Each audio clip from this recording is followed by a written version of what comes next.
Hey, thanks for joining me. So, not too long ago, about a week ago or so, I'm perusing Facebook, and there's that comic swap page that I've mentioned a couple of times where people got books and they put them up there, and you can go through, and people are offering to sell them at whatever price they put up there. And if somebody's doing something for like a buck or two, there's a couple times I'll pick up some stuff. And I got this package in the mail, and I'm like, sometimes when I order these things, I go through on the Facebook page and like, I want that one, I want that one, I want that one. And then they hit me up and I, PayPal them some cash. And then, a week or so later, whatever, it shows up in the mail. I honestly forget what I ordered. So sometimes it's kind of exciting to pop it open and go, oh my God, I forgot what I asked to get. So this is a pile of stuff. I'm all right, Sleepwalker, a Bloodstrike Brutalist, a Punisher foil cover, an Avengers West Coast, for God's sakes, a Silver Surfer, I'm so excited for that one, Punisher 2099, and some Image Zero thing. I'm like, oh, okay, that's cool. So I'm flipping through them, and then I was like, wait. Image Zero. Wait. Image Comics Zero? You mean way back in 92 or 93, whatever it was, when all those first run of books were coming out, they all had that fucking coupon inside them. It's like, if you gather all these up from all these books and mail it in, you can get this comic. I'm like, I never have seen it.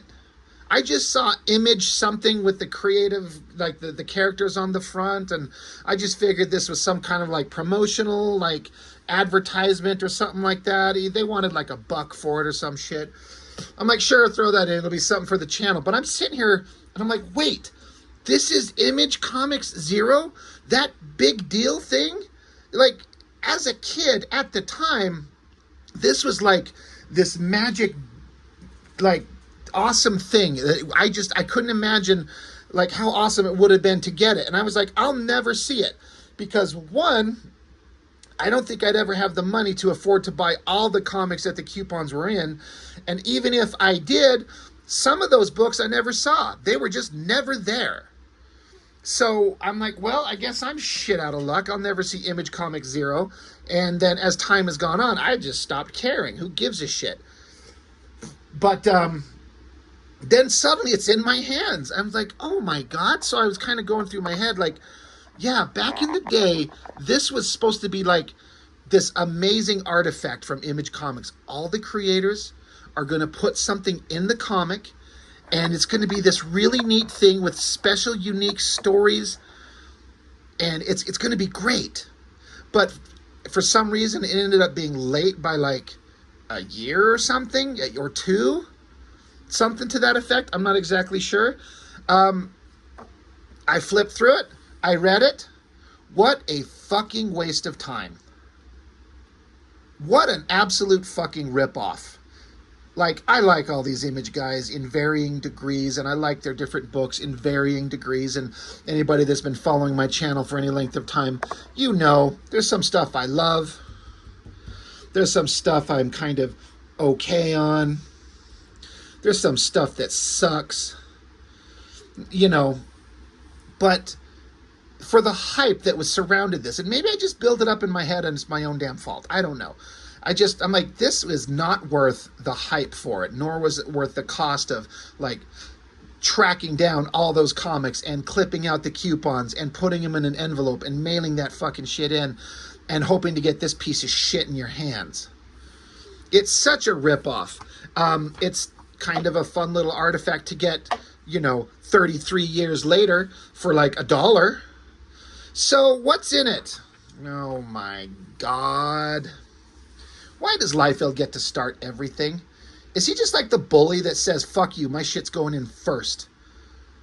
I can't imagine for some reason Liefeld shit being in the back of this book. I feel like these things always have to have him up front. I'm probably just manufacturing that. It's also pissing me off because I hate Troll. Troll is so stupid. He's the worst character that Liefeld's ever created, and he's created a lot of shit, garbage pieces of shit, stupid, garbage, dumb shit characters. And I believe this is the introduction of the character. So creator, writer, pencils, Liefeld, art, T-Bear inks, colors, Kiko Taganashi. Everyone was into him. So It's the introduction of Troll. And oh my God, what are they doing? He's training in the holodeck against robots. Have you ever seen this before in a Youngblood comic ever? Probably about a dozen times. It's just such a bullshit kind of trope to like, I want to draw a character doing some action scenes, so I'm going to have him just punching faceless machines for like 4 or 5 pages and call it a story and throw it in Image Comic Zero, and the kids will love it. And the Liefeld fans probably did. God, Troll sucks. God, he sucks. This stupid little fucking piss pot that he wears as a helmet. These robot designs. I feel like T-Bear's help on a lot on these robot designs, but basically he's just there punching things. And then there's a conversation going on in the background between some like government stooge guys talking about who's the new recruit. Oh, blah, blah, blah. They said, hey, what's up with the midget? And he's like, he prefers little person. Like, all right, what's up with our little person? His name's Troll. Oh my God. And so I guess stupid Troll, I guess his little piss pot helmet gets knocked off or something. So now he's just gritting his teeth. It's the same image, basically. He's just punching robots. And then he's punching robots. And then he's punching and punching robots. And then he's kicking a robot in his robo-dick and standing there angrily over the robots he just punched. And the dialogue from the government stooges is like, oh, he's amazing. He's old as hell, and he got to skip the blood pool because he's so old and he's so experienced. We're just putting him right on the team. He's super strong. And they're like, is he as strong as Badrock? No, he's not quite that strong, but, you know, he's pretty strong. So, yeah, we've got Troll. So he punches robots, and then he stands there and grits his teeth from punching robots. The end. He's in no way, shape, or form supposed to look like a stupid version of Wolverine. Look for Troll adventures coming your way soon from Image Comics. So again, like I was saying, I'm just assuming that this is the first appearance of Troll. Oh, I'm going to hold on to this so when he shows up in a movie somewhere, I could say I own a copy of Troll's first appearance. Because that'll be amazing. It's as good of Liefeld art as he is capable of doing in this era. It's, again, he's just his guys punching things. Go open up any comic book Liefeld's done since he started Image Comics, and 99% of the time, it's his characters just punching something. You know my feelings on this. Okay, next one. Stormwatch. Jim Lee pencil, Scott William ink. So, all right, we'll probably get some good art. Jim Lee and Brandon Choi story. Oh, fucking Christ. That's automatically a recipe for disaster. So, as is the case with all these Wildstorm, Jim Lee Studio stuff, it's filled with words that don't mean anything, that tell you nothing that is really interesting. Basically, in Stormwatch, there's a bad guy. His name is Death Trap. And I swear he was just another one of these like villains dressed in red, or a color tone there about the same shade, with a full mask on that's like the super deadly assassin, and is no way supposed to be like some version of Deadpool, because obviously Deadpool was hyper popular at the time. So that's this guy. He's got pale skin, he's got red hair, and he likes to smack around bitches. All right, I mean, I kind of like him a little bit, but all this dialogue is saying, oh, it's the city of Gomorrah, it's an outlaw nation. There's a lot of wealth and power from a lot of bad guys. And then this guy, his name's Death Trap. Well, I'll tell you on the next page, his name is Death Trap. I guess he just got done banging a prostitute. And I'm sitting here looking, I'm like, Jim Lee's always been one of my favorite artists, in varying degrees. He never draws naked women. And I was like, is this the first time he's ever drawn a naked girl? Like, I'm sure that's not the case. There's probably been some like small things in the background or something like that. It's just not something that Jim Lee does. Like, don't get me wrong, I get it, but it just kind of stood out. I'm like, oh my God, look, Jim Lee drew one of his hot babes. She's not wearing anything, but she makes fun of him because she's saying here in the text basically that he's a bad lay, and she's been fucked harder by commercials have lasted longer than him. She literally says that. She's like, and I guess this guy, Death Trap, is Irish? Because when you see his name on the next page, you're like, oh, okay, sure. So she's like, so you're just going to think long and hard all night? So she's trying to get her, she's trying to get his dick up in her again. And he smacks her for one. He's like, enough, I'll suffer no more of your insolence. Oh my God, that's so dumb. And he's like, one more word from ye and it'll be your last. Frightened, the woman runs from the room, muffling her cries as Seamus O'Brien looks on. Seamus O'Brien. Okay. Seamus O'Brien is pale skin, red hair, Irish evil motherfucker, and he smacks bitches. So now he's standing in front of a room full of monitors because he gets to be an evil motherfucker in this evil city, and that's his favorite thing. He's Seamus O'Brien, better known to the world as Deathtrap, imbued with powerful psionic abilities. He is one of the world's deadliest assassins, as well as the leader of a renegade band of superpowered beings known as the Mercs. God damn, I'm already bored. I'm already bored of this fucking shit. Success has brought Deathtrap incredible wealth. Blah, blah, blah, blah, blah, blah, blah, blah, blah. What have we here? And then he looks up and there's a news report about the characters from Stormwatch. And there was this thing that went on, this mission in Kuwait way back when. He's like, oh, so Jackson, the leader of Stormwatch, you're going to come because years ago there was this mission that was botched. And I know why you're coming. So he goes into this room, opens it up. It's basically a prison cell. And we got members of Stormwatch Prime strung up here, and Deathtrap starts torturing them. And this is something that gets addressed in Stormwatch issues 6 and 7, I think it is. I've actually reviewed them already very recently. So here's the introduction of Stormwatch Prime. Do you fucking care? Who gives a shit? None of these characters are interesting. No one cares about Stormwatch at this point, really. Not enough to, like, I wanted the secret backstory of Deathtrap and 3 characters from Stormwatch Prime we don't know about, that we don't, none of this matters. So I love you, Jim Lee, I really do. You've given me more joy in comic book reading than almost anybody in a way, especially in the early years. Like, there was no one I loved more than Jim Lee's art on Uncanny X-Men and then the regular X-Men title. And then I was, like, excited for his Wildstorm stuff from Image, but that tapered off really fast and has really never recovered. But he gave me so much joy, but this is bullshit.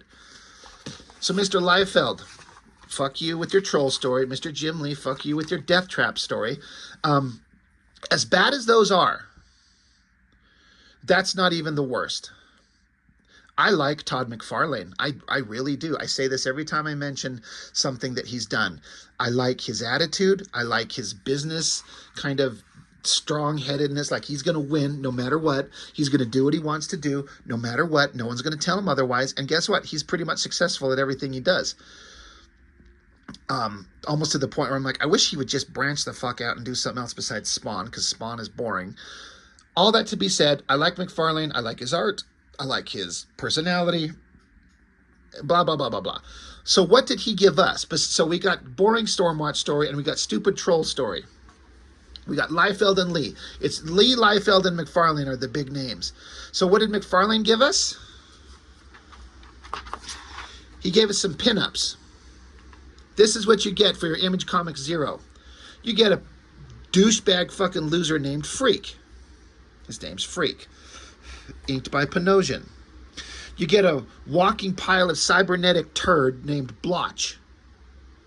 Inked by Art T-Bear.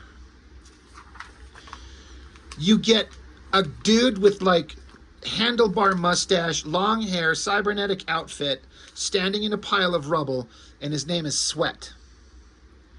Sweat. S-W-E-A-T. I can't think of a dumber name. Sweat?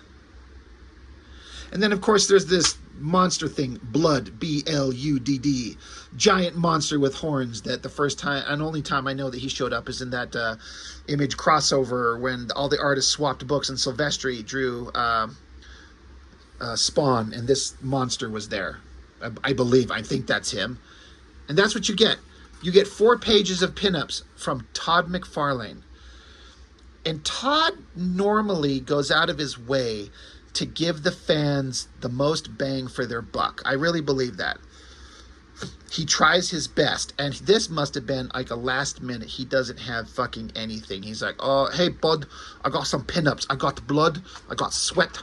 I got Blotch. He's a piece of human feces imbued with cybernetic technology, and his name's Blotch. And I got Freak. Freak is gonna fuck Blotch, and Blood is gonna fuck Sweat. There's a phrase I never thought I'd say. Blood is gonna fuck Sweat.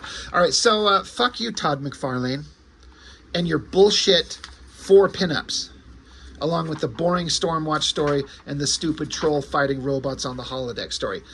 God bless Erik Larsen. This is a man who cares and can write and put something of relevance. I guess this must be the first time this bit of this story was printed. For those who don't know, there's the original Savage Dragon miniseries. And the character, Dragon, was introduced, and he's living in an apartment, and there's this cute blonde chick that lives down the hallway. She's a young girl, lives with her mom, like she's of age, but, you know, young girl. And they kind of developed a little bit of a on-again, off-again, vaguely flirty relationship. And at the end of the final book, Dragon comes home, and she's been locked out of her apartment because her and her mom had a fight. So Dragon invited her in, and they kind of had a moment. And they get going. She gets up on the dragon dick, and is the first, to his recollection, to, you know, ride the dragon. And they had a great time. And it just ended with Dragon kind of like looking kind of like calm and at peace. And this is the follow-up to that. This takes place in between the miniseries and the regular series. And Erik Larsen puts something of value in here. So Dragon is just them the next morning. And she's like, you know, she's talking all cutesy. Hey, have I told you how crazy I am about you? Give me a hug. And he's like, careful. He's trying to shave and shit. So she's kind of tackling him. And of course, he's super strong. And, you know, they're just laughing and giggling and kind of having a good time. She suggests that he should grow a mustache, which he does eventually in the regular Dragon series because of the fallout of this thing. So he's like, hey, he smacks her on the ass. Like, come on, get out of here. I'm trying to clean myself up. So she's like, haha. So she goes into her room, picks up a magazine. It's got a picture of Peter Clapton, who's a character in the comic with major kind of storylines to follow up on. Dragon jokes that why does she watch some cartoons or something? She's like, oh, whatever. So I like how he's also like, it's a cute, fun relationship. There's like Erik Larsen knows how to write these characters in just a few panels and a few bits of dialogue to kind of imbue character that they're kind of like a normal, regular couple. They're just regular people having like a cutesy kind of fun. Like it's the first time we've hooked up. She's a hot blonde just walking around in one of his probably like white tank tops. And that's kind of hot whenever a girl's wearing just like one of your shirts and nothing else. Damn. So she's flipping through the TV and there's a knock at the door. So Dragon says, get that, would you? She's like, well, what if it's my mom? He's like, we'll deal with it. She's bound to find out sooner or later. Now, everyone knows, but in case you don't, Dragon's a cop. And he's a super-powered cop in a city full of super-powered beings. And that puts you in danger. So maybe you should be a little careful and not send your girlfriend to go answer the fucking door. Which she does. She's like, hello? Bam! She's shot in the head. Falls to the ground dead. Dragon comes running. Jesus, what the fuck? And the silhouette of the shooter, he blows his own brains out. And it's just left right there. She's dead. He's dead. Dragon's just in tears. The worst thing that could happen to him. I mean, Dragon went through some rough stuff in the original miniseries. But this was like the worst thing, obviously. And it's just horrible. And it defines the character in the regular comic series, the issue 1 and on for quite a while. This little moment, it carries on for several issues. So Erik Larsen gave us something of value. If you're reading Dragon, he gave you something that matters. Did McFarlane give you anything that matters? Did Jim Lee? Did Liefeld? No. Who cares about their fans and the stories and the quality of their work and how they're remembered? Mr. Erik Larsen does. 100%. Now, Mr. Marc Silvestri. I was like, all right, what did he put in here? I saw this. I was like, this looks really familiar. Written by Marc, art by Marc. I'm like, what is this? I flip it open. I'm like, oh, this is in the back of like the Cyberforce Collected Edition. It's just, it's great art. Because Silvestri is the better artist out of them all. I'll fight anybody who wants to say otherwise. Not that this is necessarily a good representation of the better art that Silvestri can do, but just his basic ability to draw this technology and like these doctors and these like folds in their outfits, it's so good. But basically all this is a bunch of scientist doctor guys putting together Stryker with his robotic arms, the guy that has 3 arms on one side. They're strapping him together, welding his shit together, and they look on in horror at the monster they've created, and it's Stryker. He's standing there with 3 big arms. They should have his dong hanging out, because why not? Just surprise us, Mr. Silvestri. But look, that's what you get. It's fine. The art's good. It's Silvestri. But who fucking cares about Stryker? He's just Cyberforce Cable. He's got robotic arms, robotic guy, and he's the grizzled veteran warrior. I don't love him. I don't hate him. He's just kind of nothing. He's just there. He's got 3 arms, and that's what we get from Mr. Silvestri. And again, I was a little bit disappointed because I've seen this. It's been in the Cyberforce reprint for decades. Okay. And then the least interesting guy in terms of the Image founding fathers, I'm sorry to say that. Valentino's a good guy and a dedicated artist, and he wants to do good comics. I just feel like he got lucky because he's best friends with Liefeld to get dragged over with the Image guys. And I hope he made a lot of money, and I hope he's set up for life, and I hope he's happy. It's just Shadowhawk is a concept that doesn't fit with Valentino. He wants to do, it seems to me, he excels at more classic Golden Age, light-hearted superhero stuff. And having a vigilante character that snaps spines, this dark, violent thing, but through the lens of Valentino, it doesn't work. He doesn't have the sensibilities to pull it off. I think the concept of Shadowhawk is cool, but he is Shadowhawk. You have seen the night. You have seen the unwanted mothers huddled over their small children, trying to protect them from the cold and the cold the darkness brings, and the predators it breeds. Oh my God, wouldn't it be awesome if a predator showed up? Like, a predator that fought Schwarzenegger?